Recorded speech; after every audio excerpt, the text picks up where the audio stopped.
Spring in the Midwest means flowers, trees, more time outdoors, and for many of us, seasonal allergies. And while allergies can make you feel miserable, some simple strategies might help ease your symptoms. I'm Laura Wheatholder. I'm a registered nurse and community outreach coordinator with Blessing Health System. I'm joined today by Dr. Larry Ciesmeyer with the Allergy, Asthma, and Immunology Department at Hanimal Clinic. Dr. Ciesmeyer, thank you for joining me. Can you take a moment to introduce yourself? Well, thank you. Yeah, I'm Dr. Larry Ciesmeyer and practice allergy, asthma, immunology, and I've got clinic here in Hannibal and some other cities as well. All right. Well, again, thank you for joining us. And we'll talk today and get some really, I think, questions answered for people who maybe have been dealing with allergies. First of all, if you've experienced seasonal allergies, you probably know your typical symptoms. But is there a way to tell if it's allergies or maybe something else? Some of those symptoms kind of cross over. Can you explain maybe what some key differences would be? Yeah, absolutely. So allergy symptoms are going to be defined as having runny nose, sneezing, drainage, congestion, itchy nose, itchy eyes. But there, like you said, there's a lot of other things that can cause very similar symptoms. And a common cold, for example, is you're going to get the common, the same exact problems essentially. And so it's sometimes hard to differentiate whether it's allergies or if it's a cold or chronic sinusitis, and there's a long list of things that can cause allergy symptoms other than just having allergies. And so the general population, probably as a whole, about 25% of us have allergies. And so it's not everybody has them, but it's very common. It's one of the most common chronic diseases that are out there for sure. And so maybe the key takeaway would be know what your normal symptoms are. If you're experiencing something else or something drastically different, maybe talk to your doctor. Yeah, that would be a very good thing. And so what somebody can do on their own is, they could, and I'm probably jumping ahead here a little bit, but they could try some allergy medicine, um, and kind of use that as even a test. If it seems to work, then it's more likely than not that the person may have allergies. And at that point, uh, again, I'm probably jumping ahead again, but knowing what you're allergic to can be very helpful. Now, we kind of we talk about allergy season or seasonal allergies. Is there a peak time in our area where maybe people are more likely to experience those allergy type symptoms? Right now, I know I feel like I'm experiencing them more than normal, but is that just me or is it truly allergy season? Yeah, so I would say it's definitely allergy season for sure. And it really depends on what the person is allergic to. So people can be allergic to tree pollen, weed pollen, grass pollen. Those are the seasonal things. When you refer to seasonal allergies, it's just that there's a season that it's going to be worse. And so it is predictable. If somebody has symptoms in the springtime, it's going to be tree pollen. If people have symptoms more in the summer, it's going to be grass pollen is going to be more common. And then if individuals have problems in the fall, ragweed or weeds are going to be the common allergen at that time of the year. And in this area, ragweed is probably the biggest fall allergen, so that would cause seasonal allergies as well, even though it's in the fall. And that literally starts in around August 15th, and then peaks right around Labor Day. And so I'll have some people that have a pattern of springtime is worse or fall can be worse or kind of a spring fall pattern with a break in the summer, and other people may have grass pollen allergy, in which case summertime may be worse for them. But just kind of depending on that history or that time frame helps people sort of guess at what they may be allergic to. Now, beyond just maybe guessing, how can a person figure out, and I think I know the answer, but I'll let you weigh in. How do you know what you're allergic to? I mean, what's the best way? Well, there'd really be no way that you would be able to guess that on your own. I mean, no, it would be a very educated guess, and you can come close. And if somebody has a strong family history of allergies, if one of your parents have them or your siblings, it's very genetic.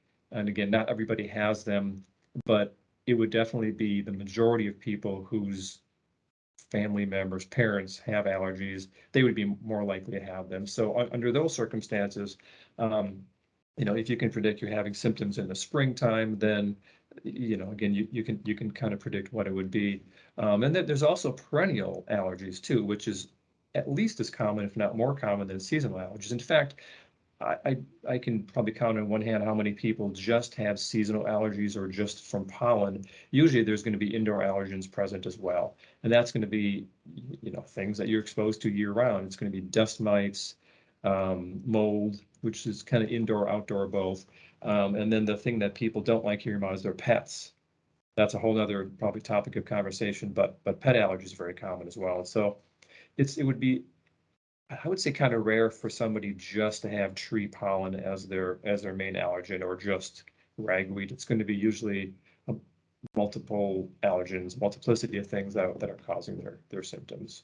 So if somebody is maybe really experiencing a lot of allergy symptoms, when do you recommend that they perhaps do like an allergy panel or the kind of test that maybe help you pinpoint what you're truly allergic to? Yeah, I mean, I think it would be really, I mean, anybody, so if somebody can just take an over-the-counter medicine and be completely controlled, I mean, that's probably a good, stop right there. You probably don't Mhm. need to do a whole lot more. But anybody who's doing that and continues to have symptoms, it would be very helpful to know what that person is allergic to, because then I can help them try to avoid those allergens. If it's something indoors or if it's something outdoors, I can help provide advice on what to avoid, and maybe take some steps during certain times of the year to preemptively treat those. So yeah, so I mean, really, skin testing, it's a very simple procedure.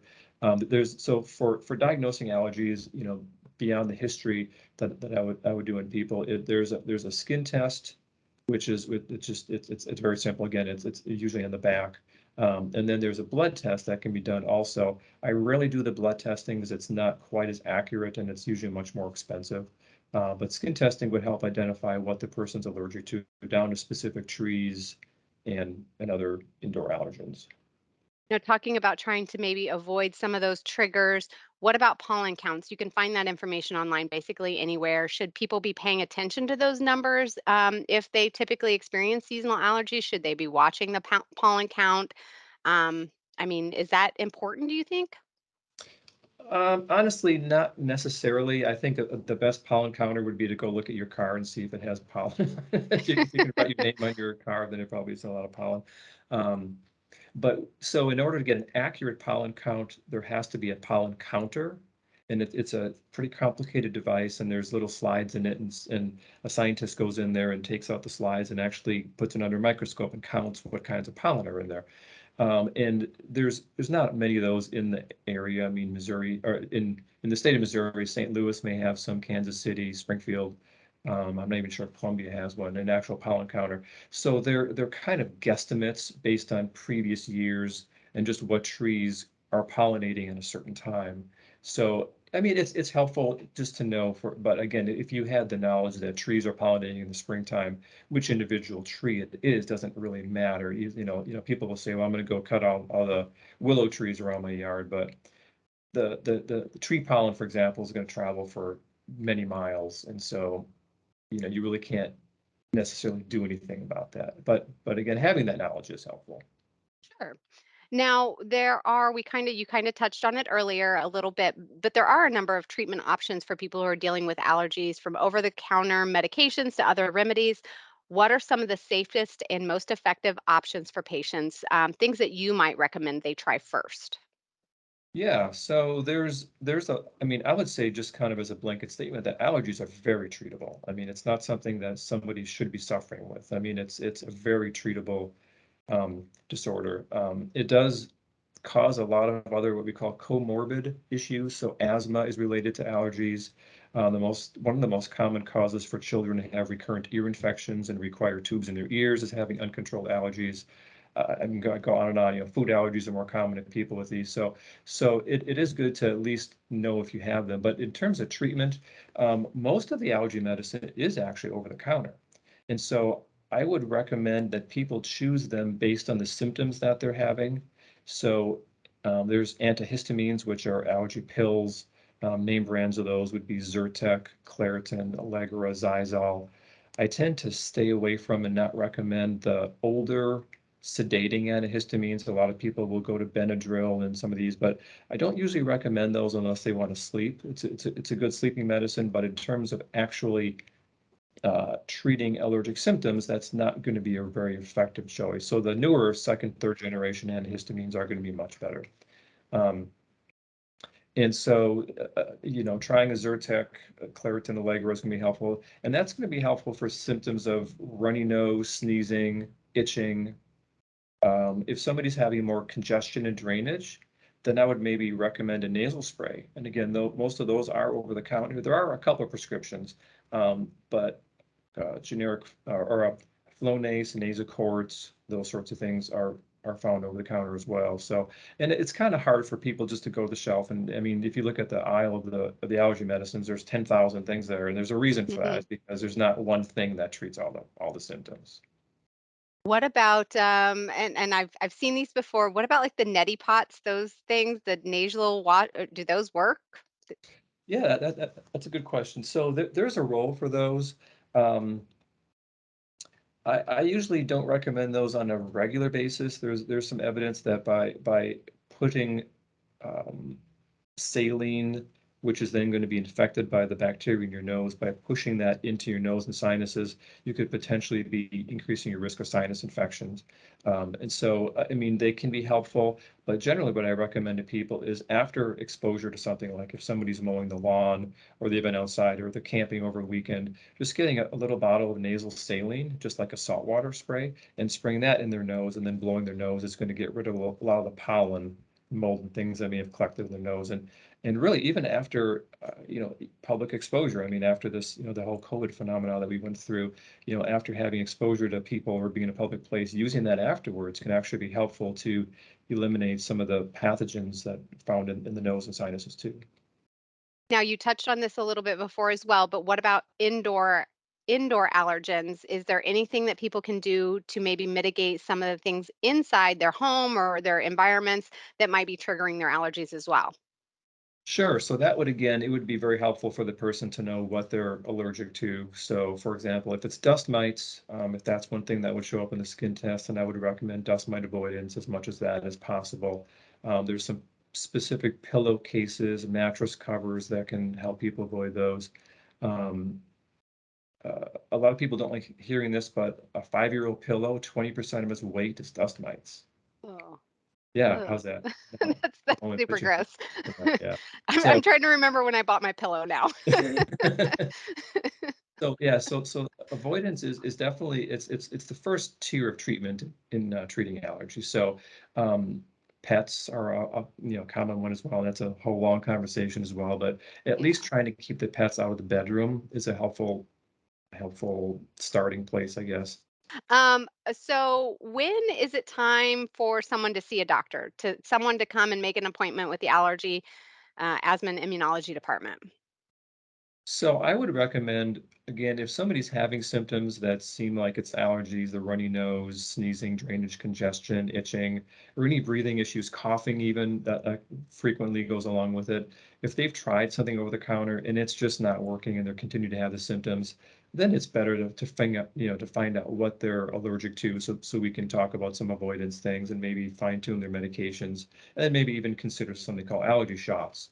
So that would be kind of the third tier of treatment, which is the most effective. So, using allergy medicines is helpful. It's going to treat some of the symptoms, but it's kind of a band-aid because it's not really fixing anything. It's just treating symptoms. Whereas something called immunotherapy, or allergy shots is something that can be done, which teaches the immune system not to be allergic. So it creates a state of tolerance so people can have more exposure to those allergens and then not have symptoms. So it's extremely effective. I mean, people come back just thanking me because they can go outdoors, they can play golf again, they can mow again, and not be miserable and have to stay in the house all weekend. And it's very effective. And I can honestly attest to that because we did that with our son. He had the issues when he was younger. We did the skin test, and it has made a world of difference for him. His was triggering some asthma symptoms, and now he's able to be outside, and it's just much more tolerable, all of his symptoms. So the allergy skin test did work for him as well. So you're absolutely right on that. Oh, good, good. Is there anything else that we haven't touched on that you'd like to add today? Anything we might have missed? The only other thing I would kind of add in is again what I mentioned before is allergies in and of themselves. If it's just allergic rhinitis, what we call just when somebody has the seasonal or perennial allergies, it's not necessarily dangerous to have that. But when it does spill over into other organs or other problems like asthma, or food allergies or hives or skin rashes, that's when it becomes a little bit more significant because the symptoms can cause more damage, long term, or asthma can be a fatal disease. And so definitely recognizing that, especially in children. So one thing I would say to parents is if your children are suffering with this or having allergies, almost without exception, I would recommend getting them checked for it at least, because if we can preemptively treat allergies before asthma develops, they may not even, develop asthma. So we can sometimes prevent it by treating allergies effectively ahead of time. Well, thank you so much for joining us today. Lots of great information. Big takeaway is go buy a new pillow, right? That's right. If you don't have one. Well, thank you so much for joining me Thank today. you. And you can find more information on allergy, asthma, and immunology services at Hannibal Clinic and at Blessing, at hannibalclinic.com or at blessinghealth.org. Thank you again for joining me today. We really appreciate your time. Thank you.